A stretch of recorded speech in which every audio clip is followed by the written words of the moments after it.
Good afternoon, everyone.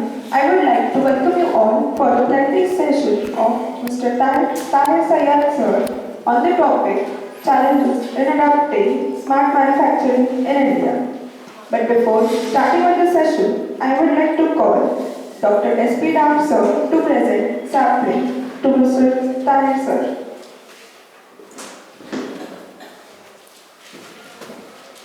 Good afternoon.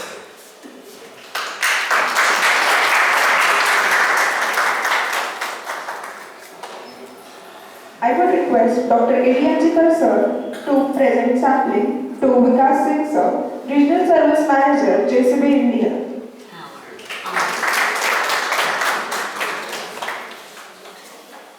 Mr. Tahir Sayed sir, Director, SP Earthwork Solution, LLP Nagpur. He completed his diploma in ME from Government Polytechnic, Nagpur.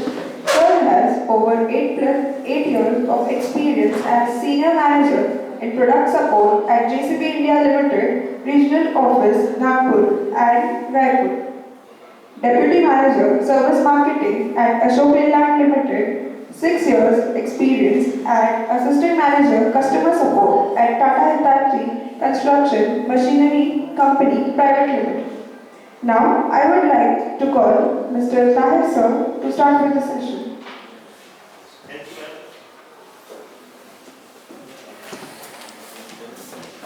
Good afternoon. And thank you very much for giving me this opportunity. So today we will discuss about the challenges in adopting smart manufacturing in India. So we will cover about myself, Tahir Sayed, and SPES, SP Earthwork Solutions LLP. And background of SPS, formation idea, smart manufacturing and adaptability, various challenges and way forward. Next. My name is Tahir Sayed and I am having 19 years of work experience in heavy earthmoving machineries. So I started my career from Larsen & Toubro as a DUT in 2006 and then went to Nigeria. And after that, I joined Tata Hitachi, then Ashok Leyland, and my last assignment was JCB India Limited as a senior service manager. And my colleague, Mr. Vikas Singh, he is also having 21 years of experience in heavy earthmoving machineries. Yeah, I am actually after completing my diploma. 2004, I joined Tata Hitachi. Then after in 2019, I joined JCB as a regional service manager for the day machines. This regional profile is looking after MP, Chhattisgarh and Vidarbha for JCB India. तो अभी आप सबके मन में ये सवाल आ रहा होगा कि मैं अभी SP Earthwork Solutions मैंने कैसे बनाया, बराबर? क्राउड बोल नहीं रहा है? हाँ? तो मेरा लास्ट वर्किंग डे अभी 22 दिसंबर है एंड हम लोगों को कैसा रहता है कि 90 डेज का नोटिस पीरियड रहता है, तो we have to serve it. Next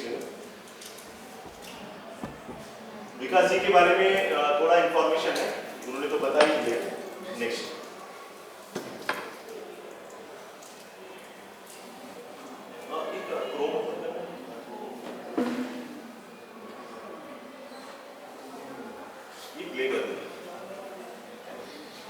थोड़ा मैं टॉपिक से हटके भी जाऊंगा, चलेगा ना? कोई दिक्कत नहीं है.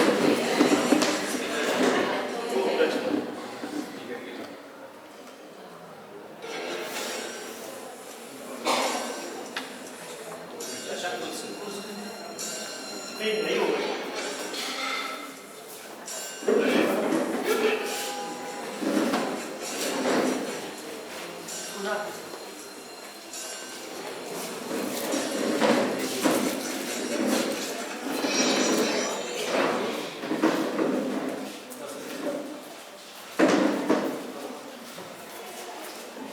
ये क्लिप तो आपने देखा होगा ना सबने?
Bisa sakit sambil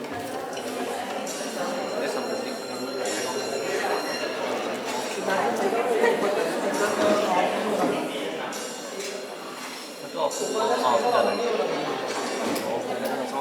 aku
All BS is stop.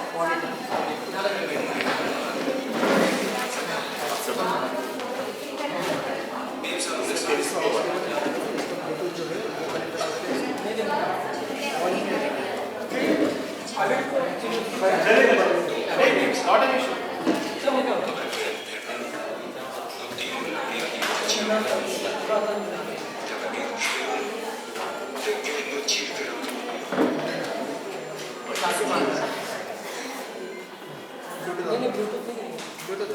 ये मेरी तरफ से स्मॉल गिफ्ट ऑफ टोकन है। नहीं अरे वो उसने क्या बोला था एक्चुअली इसकी इन्होंने क्या किया था इसको चार्ज इसलिए प्रॉब्लम अभी हो जाएगा ऑप्स और अरे तो ऑप्ससाठी हातावर सुरू पाहिजे मॉनिटर तो सुरू होता राईट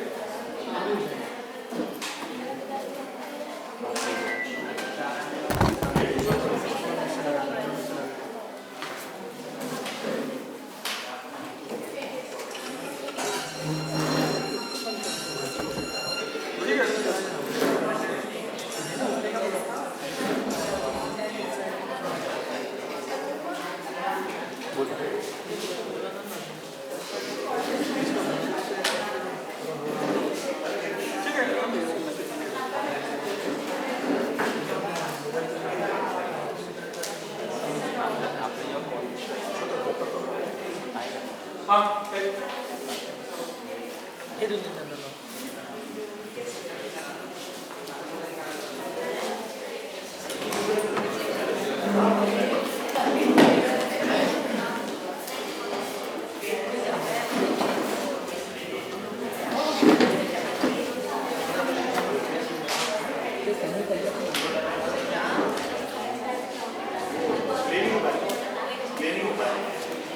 ये पॉज नाही होत का रे माहित नाही सर सिद्धा स्टॉप होतो समजा ठीक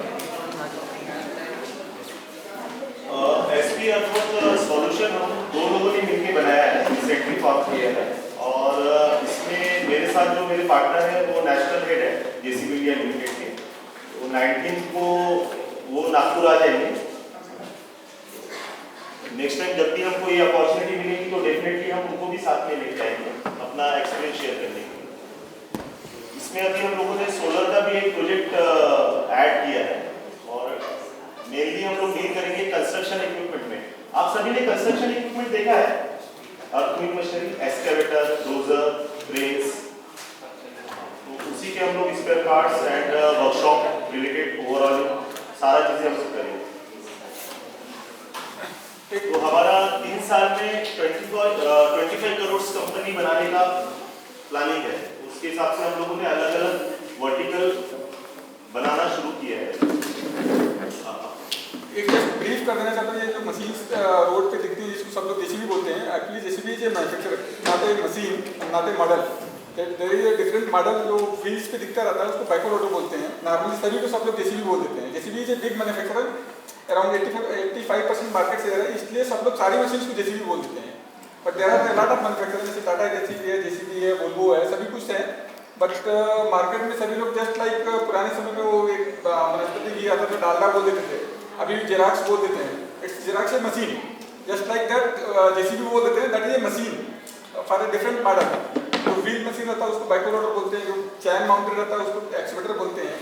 तो JCB is a manufacturer, not a machine model, it's not like that a machine model है। JCB is a manufacturer for manufacturing दो मशीन जो आप लोग रोड पे देखते हैं, जो न्यूज़ में देखते हैं कि जेसीबी ने बुलडोज किया या बुलडोजर किया, दैट इज कॉल्ड जेसीबी। आप यहाँ रोड पे भी आपके सामने जो भी बन रहा है ना, इसमें बहुत सारे मशीन्स यूज हुए होंगे, दैट इज कॉल्ड एक्सवेटर और बैकलोडर्स। सर ने जो बताया वो क्लियर हुआ ना कि जो हम लोग जैसा जेरॉक्स बोलते थे कि जेरॉक्स करके डालो, तो that is a brand name, xerox is a company, but उसका एक्चुअल नाम है कॉपी करके लेके आना। सेम वैसा जेसीबी के मार्केट शेयर 85% एंड अबव है, इसलिए सब लोग उसको जेसीबी बोलता है, लेकिन उसका नाम है बैकलोडर। तो ये जो सारी मशीनरीज आती है वो हेवी अर्थमूविंग मशीनरी में आती है। तो एसपीएस बनाने के पीछे हमारा क्या कारण था कि एक तो सबसे मेन कारण था कि अब बस हुआ यार, अब अपना इसका कुछ किया जाए, तो हमने ये पर बनाया एसपी अर्थवर्क सॉल्यूशन।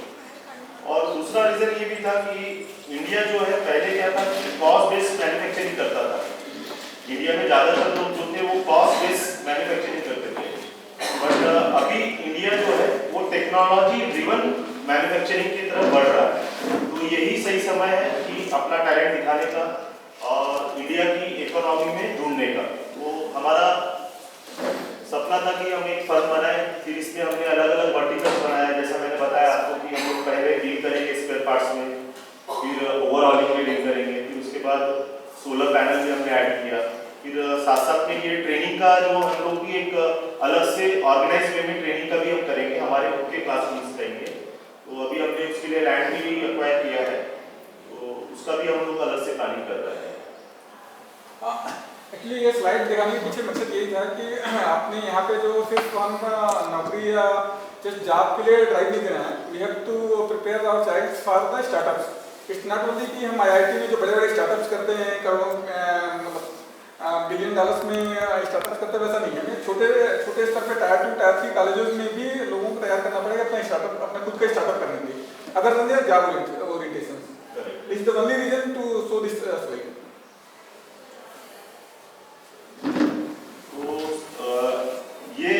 मैं इसको एसपीएस को लेके इसलिए चल रहा हूँ ताकि कैसा जो मेरा टॉपिक है यानी adopting challenges in smart manufacturing process, तो जो चैलेंजेस मैंने फेस किया, क्योंकि मैं आपको लोग लेक्चरर है तो मैं आपको बेहतर पढ़ा नहीं सकता, लेकिन मैं अपना एक्सपीरियंस आपसे शेयर कर सकता हूँ कि क्या क्या चैलेंजेस मैंने फेस किए।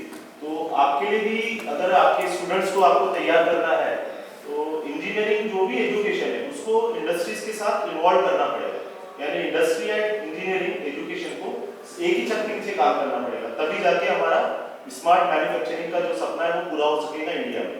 अदरवाइज हम लोग स्मार्ट मैन्युफैक्चरिंग नहीं कर पाएंगे।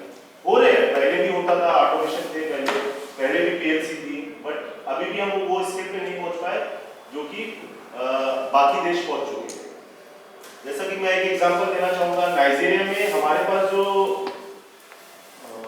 स्टॉक के लिए जो स्पेयर पार्ट्स वेयरहाउस था, तो वहाँ पे ऑटोमेटेड सारा रैक्स लगा हुआ था।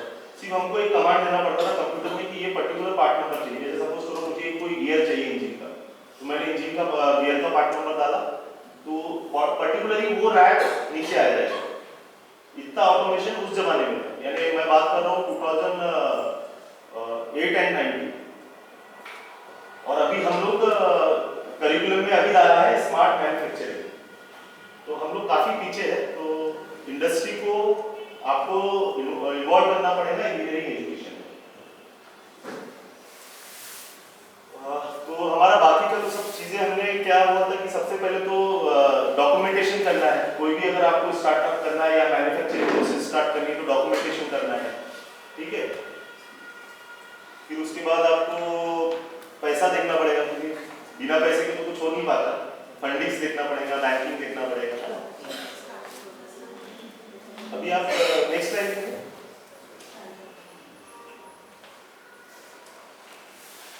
ये हमने जो चैलेंजेस फेस किया, यानी हम लोग ऑलमोस्ट 2 मंथ से लगे थे। तो इसके अंदर में स्मार्ट का मीनिंग हमने ये डिजाइन किया है, शायद आपने पढ़ा नहीं होगा, अगर आप देख सकें तो systematic manufacturing, AI driven, reduction in dependency, then transform.